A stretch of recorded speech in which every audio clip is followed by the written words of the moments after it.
السلام علیکم ورحمۃ اللہ وبرکاتہ۔ امید ہے آپ سب خیریت سے ہوں گے۔ آئیے سود کتاب کے آج چیپٹر 7 کا ہم مطالعہ شروع کرتے ہیں۔ اس کا عنوان ہے سود کے متعلقات۔ ہم پہلے بیان کر چکے ہیں کہ ربا دراصل اس زائد رقم یا فائدے کو کہتے ہیں جو قرض کے معاملے میں ایک دائن یعنی قرض دینے والا راس المال کے علاوہ شرط کے طور پر اپنے مدیون سے یعنی جن کو قرض دیا گیا ہے اس سے وصول کرتا ہے۔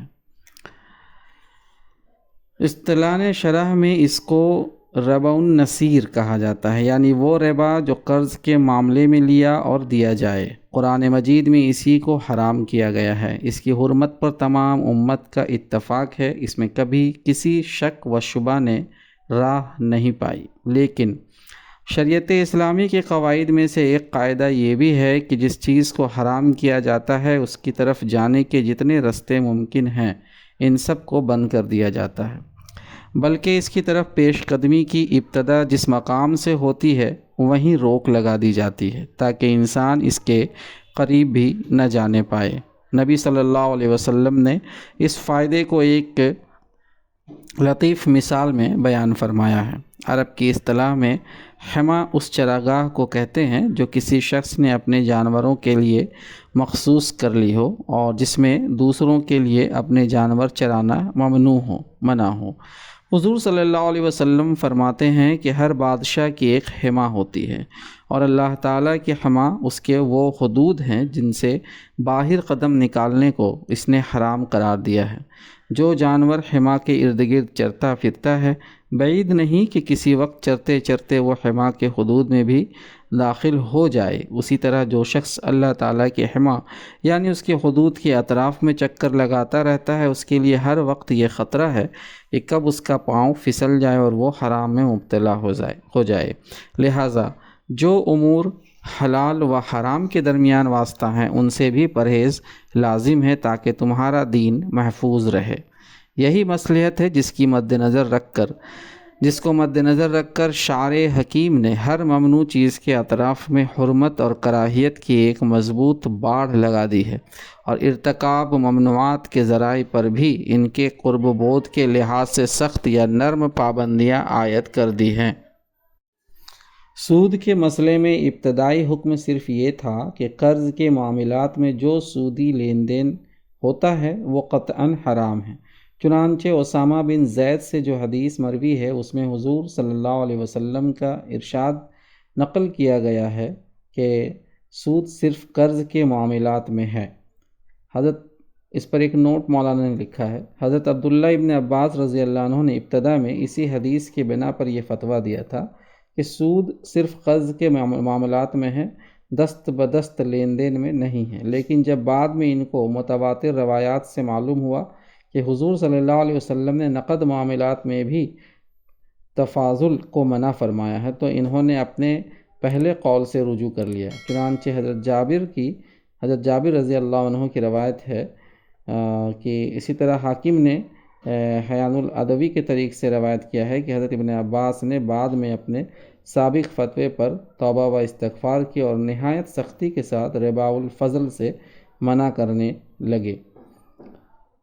اب آتے ہیں عنوان پر۔ لیکن بعد میں حضرت صلی اللہ علیہ وسلم نے اللہ تعالیٰ کی اس حما کے ارد گرد بندشیں لگانا ضروری سمجھا تاکہ لوگ اس کے قریب بھی نہ پھٹک سکیں۔ اسی قبیل سے وہ فرمان نبوی ہے جس میں سود کھانے اور کھلانے کے ساتھ سود کی دستاویز لکھنے اور اس پر گواہی دینے کو بھی حرام کیا گیا ہے، اور اسی قبیل سے وہ احادیث ہیں جن میں ربا الفضل کی تحریم کا حکم دیا گیا ہے، یعنی اسے پروہیبیٹڈ کیا گیا ہے۔ تو آئیے سمجھتے ہیں ربا الفضل کا کیا مفہوم ہے۔ ربا الفضل اس زیادتی کو کہتے ہیں جو ایک ہی جنس کی دو چیزوں کے دست بدست لین دین میں ہو۔ رسول اللہ صلی اللہ علیہ وسلم نے اس کو حرام قرار دیا، یعنی ایک ہی طرح کی چیز، کیش دیا کیش ہی اس سے واپس لے رہا ہے، اس کو کہہ رہے ہیں۔ تو رسول اللہ صلی اللہ علیہ وسلم اس کو حرام قرار دیا کیونکہ اس سے زیادہ ستانی کا دروازہ کھلتا ہے اور انسان میں وہ ذہنیت پرورش پاتی ہے جس کا آخری ثمرہ، جس کا آخری رزلٹ سود خواری ہے۔ چنانچہ حضور صلی اللہ علیہ وسلم نے خود ہی اس مصلحت کو اس حدیث میں بیان فرما دیا ہے، جس کو ابو سعید خدری رضی اللہ عنہ نے نقل کیا ہے کہ 1 درہم کو 2 درہموں کے عوض نہ فروخت کرو، کیونکہ مجھے خوف ہے کہ کہیں تم سود خواری میں مبتلا نہ ہو جاؤ۔ اب ربا الفضل کے احکام۔ سود کی اس قسم کے متعلق نبی صلی اللہ علیہ وسلم سے جو احکام منقول ہیں ان کو یہاں لفظ بلفظ نقل کیا جاتا ہے۔ عبادہ بن صامت رضی اللہ عنہ سے روایت ہے کہ نبی صلی اللہ علیہ وسلم نے فرمایا، سونے کا مبادلہ سونے سے، اور چاندی کا چاندی سے، اور گیہوں کا گیہوں سے، اور جو کا جو سے، اور کھجور کا کھجور سے، اور نمک کا نمک سے اس طرح ہونا چاہیے کہ جیسے کا تیسا، اور برابر برابر، اور دست بدست ہو۔ البتہ اگر مختلف اصناف کی چیزوں کا، یعنی ڈیفرنٹ ٹائپس کی چیزوں کا ایک دوسرے سے مبادلہ ہو تو پھر جس طرح چاہو بیچو، بشرطے کہ لین دین دست بدست ہو جائے۔ یہ مسند احمد، صحیح مسلم میں یہی حدیث نسائی و ابن ماجہ اور ابو داؤد میں بھی آئی ہے، اور اس کے آخر میں اتنا اضافہ اور ہے، اور آپ نے ہمیں حکم دیا کہ ہم گیہوں کا مبادلہ جو سے اور جو کا گیہوں سے دست بدست جس طرح چاہیں کریں۔ ابو سعید خدری رضی اللہ عنہ کہتے ہیں کہ نبی صلی اللہ علیہ وسلم نے فرمایا، سونے کا مبادلہ سونے سے، چاندی کا چاندی سے، گیہوں کا گیہوں سے، جو کا جو سے، کھجور کا کھجور سے، نمک کا نمک سے، جیسا کہ تیسا اور دست بدست ہونا چاہیے۔ جس نے زیادہ دیا یا لیا اس نے سودی معاملہ کیا۔ لینے والا اور دینے والا دونوں گناہ میں برابر ہیں۔ بخاری، احمد، مسلم اور ایک دوسری روایت میں ہے کہ سونے کو سونے کے عوض اور چاندی کو چاندی کے عوض فروخت نہ کرو، مگر وزن میں مساوی، جوں کا توں اور برابر برابر۔ احمد و مسلم۔ ابو سعید خدری کہتے ہیں کہ نبی صلی اللہ علیہ وسلم نے فرمایا، سونے کو سونے کے عوض نہ بیچو مگر جوں کا توں، کوئی کسی کو زیادہ نہ دے، اور نہ غائب کا تبادلہ حاضر سے کرو، یعنی جو موجود نہیں ہے، غائب۔ یہ بھی بخاری و مسلم کی روایت ہے۔ پھر فرمایا، ابو ہریرہ رضی اللہ تعالیٰ عنہ سے روایت ہے کہ نبی صلی اللہ علیہ وسلم نے فرمایا، کھجور کا مبادلہ کھجور سے، گیہوں کا گیہوں سے، جو کا جو سے، اور نمک کا نمک سے، جوں کا توں اور دست بدست ہونا چاہیے۔ جس نے زیادہ دیا یا زیادہ لیا اس نے سودی معاملہ کیا، سوائے اس صورت کے کہ جب ان کے اشیاء کے رنگ مختلف ہوں۔ یہ مسلم کی روایت ہے۔ سعید بن ابی وقاص رضی اللہ عنہ کہتے ہیں کہ نبی صلی اللہ علیہ وسلم سے پوچھا گیا اور میں سن رہا تھا کہ خشک کھجور کا تر کھجور کے ساتھ مبادلہ کس طریقہ پر کیا جائے۔ آپ نے دریافت فرمایا، کیا تر کھجور سوکھنے کے بعد کم ہو جاتی ہے؟ سائل نے عرض کیا، ہاں۔ تب آپ نے سرے سے اس مبادلہ ہی کو منع فرما دیا۔ مالک، ترمذی، ابو داؤد، نسائی، ابن ماجہ۔ ابو سعید خدری رضی اللہ عنہ کہتے ہیں کہ ہم لوگوں کو بالعموم اجرتوں اور تنخواہوں میں مخلوط قسم کی کھجوریں ملا کرتی تھیں، اور ہم 2 سا مخلوط کھجوریں دے کر 1 سا اچھی قسم کی کھجوریں لے لیا کرتے تھے۔ پھر نبی صلی اللہ علیہ وسلم نے فرمایا کہ نہ 2 سا کا مبادلہ 1 سا سے کرو، اور نہ 2 درہم کا 1 درہم سے۔ ابو سعید خدری رضی اللہ عنہ اور ابو ہریرہ رضی اللہ عنہ سے روایت ہے کہ رسول اللہ صلی اللہ علیہ وسلم نے ایک شخص کو خیبر کا تحصیلدار مقرر کر کے بھیجا۔ وہ وہاں سے مالگزاری میں عمدہ قسم کی کھجوریں لے کر آیا۔ حضرت صلی اللہ علیہ وسلم نے پوچھا، کیا خیبر کی ساری کھجوریں ایسی ہی ہوتی ہیں؟ اس نے کہا، نہیں یا رسول اللہ، ہم جو ملی جلی کھجوریں وصول کرتے ہیں انہیں کبھی 2 سا کے بدلے 1 سا کے حساب سے، اور کبھی 2 سا کے بدلے 3 سا کے بدلے 2 کے حساب سے ان اچھی کھجوروں سے بدل لیا کرتے ہیں۔ یہ سن کر آپ صلی اللہ علیہ وسلم نے فرمایا، ایسا نہ کرو، پہلے ان مخلوط کھجوروں کو درہموں کے عوض فروخت کرو، پھر اچھے قسم کے کھجوریں درہموں کے عوض خرید لو۔ یہی بات آپ نے وزن کے حساب سے مبادلہ کرنے کی صورت میں بھی ارشاد فرمائی۔ یہ بخاری اور مسلم کی روایت ہے۔ ابو سعید خدری رضی اللہ عنہ کہتے ہیں کہ ایک دفعہ بلال نبی صلی اللہ علیہ وسلم کی خدمت میں برنی کھجوریں لے کر آئے، جو کھجور کی ایک بہترین قسم ہوتی ہے۔ آپ صلی اللہ علیہ وسلم نے پوچھا، یہ کہاں سے لے آئے؟ انہوں نے عرض کیا، ہمارے پاس گھٹیا قسم کی کھجور تھی، میں نے 2 سا دے کر یہ 1 سا خرید لی۔ فرمایا، ہائے قطعی سود، ایسا ہرگز نہ کیا کرو۔ جب تمہیں اچھی کھجوریں خریدنی ہو تو اپنی کھجوریں درہم یا کسی اور چیز کے عوض بیچ دو، پھر اس قیمت سے اچھی کھجوریں خرید لو۔ فضالہ بن عبید کہتے ہیں کہ میں نے جنگ خیبر کے موقع پر ایک سونے کا جڑاؤ ہار 12 دینار میں خریدا، پھر جو میں نے اس ہار کو توڑ کر نگ اور سونا الگ الگ کیا تو اس کے اندر 12 دینار سے زیادہ کا سونا نکلا۔ یہ خیال رہے کہ اس زمانے میں درہم اور دینار خالص چاندی اور سونے کے ہوتے تھے اور ان کی قیمت ان کی چاندی اور سونے ہی کے وزن کے لحاظ سے ہوتی تھی، لہٰذا اس زمانے میں دنیا کے عوض دینار کے عوض سونا اور درہم کے عوض چاندی خریدنا یہ بالکل یہ معنی رکھتا تھا کہ آدمی نے سونے کے عوض سونا خریدا اور چاندی کے عوض چاندی حاصل کیا۔ تو خیر میں نے اس کا ذکر نبی صلی اللہ علیہ وسلم سے کیا۔ آپ نے فرمایا آئندہ سے سونے کا جڑاؤ زیور سونے کے عوض نہ بیچا جائے جب تک کہ نگ اور سونے کو الگ الگ نہ کر دیا جائے۔ مسلم، نسائی، ابو داؤد، ترمذی۔ ابو بکر کہتے ہیں کہ نبی کریم صلی اللہ علیہ وسلم نے حکم دیا کہ چاندی کا چاندی سے اور سونے کا سونے سے مبادلہ نہ کیا جائے مگر برابری کے ساتھ۔ نیز آپ نے فرمایا کہ چاندی کو سونے سے اور سونے کو چاندی سے جس طرح چاہو بدل سکتے ہو۔ بخاری و مسلم۔ اب اگلا ٹاپک ہے احکام بالا کا ما حصل۔ مذکورہ بالا حدیث کے الفاظ اور معنی پر اور ان حالات پر جن میں یہ حدیث ارشاد ہوئی ہیں غور کرنے سے حسب ذیل اصول اور احکام حاصل ہوتے ہیں، یہ پرنسپلز نکلتے ہیں۔ نمبر 1، یہ ظاہر ہے کہ ایک ہی جنس کی دو چیزوں کو بدلنے کی ضرورت صرف اسی صورت میں پیش آتی ہے جبکہ اتحاد جنس کے باوجود ان کی نوعیتیں مختلف ہوں۔ مثلا چاول اور گیہوں کی ایک قسم اور دوسری قسم، عمدہ سونا اور گھٹیا سونا، یا ماد فی نمک یا اور سمندری نمک وغیرہ۔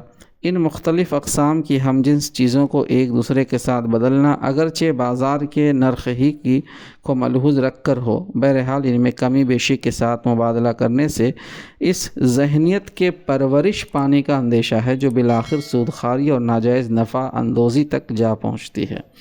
اس لیے شریعت نے قاعدہ مقرر کر دیا کہ ہم جنس اشیاء کے مبادلہ کی اگر ضرورت پیش آئے تو لازماً حسب ذیل دو شکلوں میں سے ہی کوئی ایک شکل اختیار کرنی ہوگی۔ ایک یہ کہ ان کے درمیان قدر و قیمت کا جو تھوڑا سا فرق ہو اسے نظر انداز کر کے برابر سرابر مبادلہ کر لیا جائے۔ دوسرے یہ کہ چیز کا چیز سے براہ راست مبادلہ کرنے کے بجائے ایک شخص اپنی چیز روپے کے عوض بازار کے بھاؤ بیچ دے اور دوسرے شخص سے اس کی چیز روپے کے عوض بازار کے بھاؤ خرید لے۔ نمبر 2، جیسا کہ ابھی ہم بیان کر چکے ہیں، قدیم زمانے میں تمام سکے خالص چاندی سونے کے ہوتے تھے اور ان کی قیمت دراصل ان کی چاندی اور ان کے سونے کی قیمت ہوتی تھی۔ اس زمانے میں درہم کو درہم سے اور دینار کو دینار سے بدلنے کی ضرورت ایسے مواقع پر پیش آتی تھی جبکہ مثلاً کسی شخص کو عراقی درہم کے عوض رومی درہم درکار ہوتے یا رومی دینار کے بدلے ایرانی دینار کی حاجت ہوتی۔ ایسی ضرورتوں کے مواقع پر یہودی ساہوکار اور دوسرے ناجائز نفع کمانے والے لوگ کچھ اسی طرح کا ناجائز منافع وصول کرتے تھے جیسا موجودہ زمانے میں بیرونی سکوں کے مبادلہ پر بٹاون لی جاتی ہے، یا اندرون ملک میں روپیہ کی ریزگاری مانگنے والوں جو کھچرا مانگتے ہیں، یا 10 اور 5 روپے کے نوٹ بھنانے والوں سے کچھ پیسے یا آنے وصول کر لیے جاتے ہیں۔ یہ چیز بھی چونکہ سودخوارانہ ذہنیت ہی کی طرف لے جانے والی ہے، اس لیے نبی صلی اللہ علیہ وسلم نے حکم دے دیا کہ نہ تو چاندی کا تبادلہ چاندی سے اور سونے کا تبادلہ سونے سے کمی بیشی کے ساتھ کرنا جائز ہے اور نہ ایک درہم کو 2 درہم کے عوض بیچنا درست ہے۔ نمبر 3، ہم جنس اشیاء کے درمیان مبادلہ کی ایک صورت یہ بھی ہے کہ ایک شخص کے پاس ایک چیز خام شکل میں ہو، را میٹیریل ہو، اور دوسرے کے پاس اسی جنس سے بنی ہوئی کوئی شے ہو، مینوفیکچرڈ ہو، اور دونوں آپس میں ان کا مبادلہ کرنا چاہے۔ اس صورت میں دیکھا جائے گا کہ آیا صنعت نے اس شے کی ماہیت بالکل ہی تبدیل کر دی ہے یا اس کے اندر صنعت کے تصرف کے باوجود ابتدائی خام صورت جو را میٹیریلز کی جو ہے، را میٹیریل جو ہے اس کی بنسبت کوئی بڑا فرق واقع نہیں ہوا ہے۔ پہلی صورت میں تو کس کمی بیشی کے ساتھ مبادلہ ہو سکتا ہے، لیکن دوسری صورت میں شریعت کا منشا یہ ہے کہ یا تو سرے سے مبادلہ ہی نہ ہو یا اگر ہو تو برابری کے ساتھ ہو تاکہ زیادہ زیادہ ستانی کے مرض کو غذا نہ مل سکے۔ مثال کے طور پر ایک تو وہ عظیم الشان تغیرات ہیں جو روٹی سے کپڑا اور لوہے سے انجن بننے کی صورت میں رونما ہوتے ہیں، اور دوسرے وہ خفیف تغیرات ہیں جو سونے سے ایک چوڑی یا کنگن بنائے جانے کی صورت میں ہوتے ہیں۔ ان میں سے پہلی صورت میں تو کوئی مذائقہ نہیں، اگر ہم زیادہ مقدار میں روٹی دے کر کم مقدار میں کپڑا اور بہت سے وزن کا خام لوہا دے کر تھوڑے سے وزن کا ایک انجن خرید لیں۔ لیکن دوسری صورت میں یا تو سونے کے کنگن کا مبادلہ ہم وزن سونے ہی سے کرنا ہوگا، یا پھر سونے کو بازار میں بیچ کر اس کی قیمت کے کنگن خریدنے پڑیں گے۔ اس پر ایک نوٹ ہے، یہاں کسی کو یہ شبہ نہ ہو کہ اس طرح تو پھر سونار کا سارا کاروبار بند ہو جائے گا، کیونکہ اسے سونے کی بنی ہوئی چیزیں ہم وزن سونے کے عوض فروخت کرنی ہوں گی اور وہ اپنی صنعت کی کوئی اجرت نہ لے سکے گا۔ یہ شبہ اس لیے غلط ہے کہ سونار سے ہم دراصل مبادلہ کا معاملہ نہیں کرتے ہیں، بلکہ اپنا سونا دے کر اس سے اپنے مطلب کی کوئی چیز بنواتے ہیں، لہٰذا وہ اسی طرح اپنے عمل کی اجرت لینے کا حقدار ہے جس طرح ایک درزی یا ایک نان بائی۔ البتہ اگر ہم کسی زیور فروش سے سونے کا بنا ہوا کوئی زیور خریدیں تو یقیناً اسے قیمت میں زیادہ سونا دینا جائز نہ ہوگا، بلکہ ہمیں لازماً اسے چاندی یا کاغذ کے سکے ہی میں قیمت دینی ہوگی۔ نمبر 4، مختلف اجناس یعنی ڈیفرنٹ جو گڈس ہیں ان کی باہم مبادلہ کمی بیشی کے ساتھ ہو سکتا ہے، مگر شرط یہ ہے کہ معاملہ دست بدست ہو جائے، ہینڈ ٹو ہینڈ۔ اس شرط کی وجہ یہ ہے کہ دست بدست جو لین دین ہوگا وہ تو لامحالہ بازار کے نرخوں ہی پر ہوگا۔ مثلاً جو شخص چاندی دے کر سونا لے گا وہ نقد سود کی صورت میں سونے کے بالمقابل اتنی ہی چاندی دے گا جتنی اسے بازار کے لحاظ سے دینی چاہیے، لیکن قرض کی صورت میں کمی بیشی کا معاملہ اس اندیشے سے خالی نہیں ہو سکتا کہ اس کے اندر سود کا غبار شامل ہو جائے۔ مثال کے طور پر جو شخص آج 80 تولہ چاندی دے کر یہ طے کرتا ہے کہ ایک مہینہ بعد وہ 80 تولہ چاندی کے بجائے 2 تولہ سونا لے گا، اس کے پاس در حقیقت یہ معلوم کرنے کا کوئی ذریعہ نہیں ہے کہ ایک مہینے بعد 40 تولہ چاندی 1 تولہ سونے کے برابر ہو گئی، لہٰذا اس نے چاندی اور سونے کے درمیان مبادلے کی اس نسبت کا جو پیشگی تعین کر لیا ہے، یہ بہرحال ایک طرح کی سود خارانہ اور قماربازانہ ذہنیت کا نتیجہ ہے،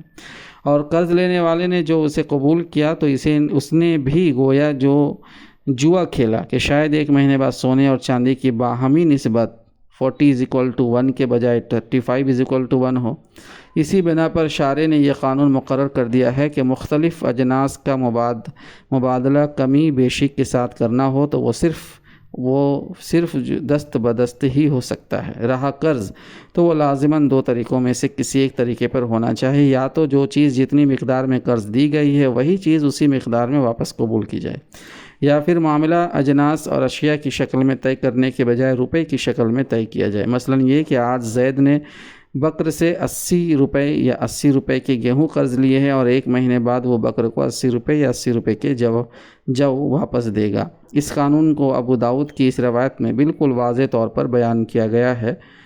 فرماتے ہیں کہ اور کوئی مذائقہ نہیں اگر سونے کو چاندی کے عوض بیچا جائے اور چاندی زیادہ ہو، بشرطے کہ معاملہ دست بدست ہو جائے۔ رہا قرض تو وہ جائز نہیں ہے اور کوئی مذائقہ نہیں اگر گیہوں کو جو کے عوض بیچا جائے اور جو زیادہ ہوں، بشرطے کہ معاملہ دست بدست ہو جائے۔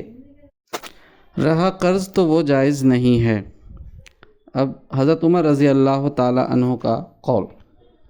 نبی صلی اللہ علیہ وسلم کے یہ احکام مجمل ہیں اور معاملات کی تمام جزئی صورتوں کی ان میں تفریح نہیں ہے، اس لیے بہت سے جزیات ایسے پائے جاتے ہیں جن میں شک کیا جا سکتا ہے کہ آیا وہ ربا کی تعریف میں آتے ہیں یا نہیں۔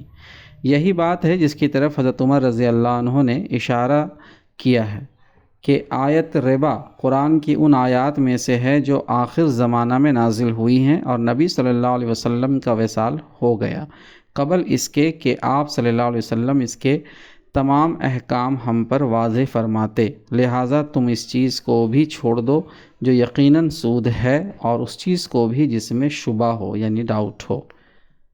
اگلا عنوان اس میں ہے فقہا کے اختلافات۔ احکام کا یہ اجمال ہی ان اختلافات کا مبنی یا منبع ہے جو سودی اجناس کے تعین اور ان میں تحریم کی علت اور حکم تحریم کے اجزاء میں فقہائے امت کے درمیان ہوئے ہیں۔ ایک گروہ کی رائے یہ ہے کہ ربا صرف ان 6 اجناس پر ہے، 6 تھنگس چیزوں پر ہے جن کا ذکر نبی صلی اللہ علیہ وسلم نے فرما دیا ہے، یعنی سونا، چاندی، گیہوں، جو، خرما اور نمک۔ ان کے سوا دوسری تمام چیزوں میں تفاضل کے ساتھ بلا کسی قید کے ہم جنس اشیاء کا لین دین ہو سکتا ہے۔ یہ مذہب قتادہ اور طاؤس اور عثمان البتی اور ابن عقیل حنبلی اور ظاہریہ کا ہے۔ دوسرا گروہ کہتا ہے کہ یہ حکم تمام ان چیزوں میں جاری ہوگا جن کا لین دین وزن اور پیمانے کے حساب سے کیا جاتا ہے۔ یہ امارہ اور امام ابو حنیفہ رحمۃ اللہ علیہ کا مذہب ہے، اور ایک روایت کی راہ سے امام احمد بن حنبل کی بھی یہی رائے ہے۔ تیسرا گروہ کہتا ہے کہ یہ حکم سونے، چاندی اور کھانے کی ان چیزوں کے لیے ہے جن کا لین دین پیمانے کے اور وزن کے لحاظ سے ہوتا ہے۔ یہ سعید بن المسیب کا مذہب ہے، اور الگ الگ روایت اس باب میں امام شافعی اور امام احمد رحمۃ اللہ علیہ سے بھی منقول ہے۔ چوتھا گروہ کہتا ہے کہ یہ حکم مخصوص ہے ان چیزوں کے ساتھ جو غذا کے کام آتی ہیں اور ذخیرہ کر کے یعنی اسٹور کر کے رکھی جاتی ہیں۔ یہ امام مالک کا مذہب ہے۔ درہم و دینار کے بارے میں امام ابو حنیفہ رحمۃ اللہ علیہ اور امام احمد کا مذہب یہ ہے کہ ان میں علت تحریم ان کا وزن ہے، اور شافعی و مالک اور ایک روایت کے مطابق امام احمد کی رائے یہ ہے کہ قیمت اس کی علت ہے۔ مذاہب کے اس اختلافات سے جزئی معاملات میں حکم تحریم کا اجرا بھی مختلف ہو گیا ہے۔ ایک چیز ایک مذہب میں سرے سے سودی جنس ہی نہیں ہے، اور دوسرے مذہب میں اس کا شمار سودی اجناس میں ہوتا ہے۔ ایک مذہب کے نزدیک ایک شے میں علت تحریم کچھ ہے اور دوسرے مذہب کے نزدیک کچھ اور۔ اس لیے بعض معاملات ایک مذہب کے لحاظ سے سود کی زد میں آ جاتے ہیں اور دوسرے مذہب کے لحاظ سے نہیں آتے، لیکن یہ تمام اختلافات ان امور میں نہیں ہیں جو کتاب و سنت کے صریح احکام کی رو سے ربا کے حکم میں داخل ہیں، بلکہ ان کا تعلق صرف مشتبہات سے ہیں اور ایسے امور سے ہیں جو حلال حرام کی درمیانی سرحد پر واقع ہیں۔ اب اگر کوئی شخص ان اختلافی مسائل کو حجت بنا کر ان معاملات میں شریعت کے احکام کو مشتبہ ٹھہرانے کی کوشش کرے جن کے سود ہونے پر نصوص صریحہ وارد ہو چکی ہے، اور اس طریقے استدلال سے رخصتوں اور ہیلوں کا دروازہ کھولے اور پھر ان دروازوں سے بھی گزر کر امت کو سرمایہ داری کے راستوں پر چلنے کی ترغیب دے، وہ خواہ اپنی جنگ نیک نیت اور خیرخواہی ہی کیوں نہ ہو، حقیقت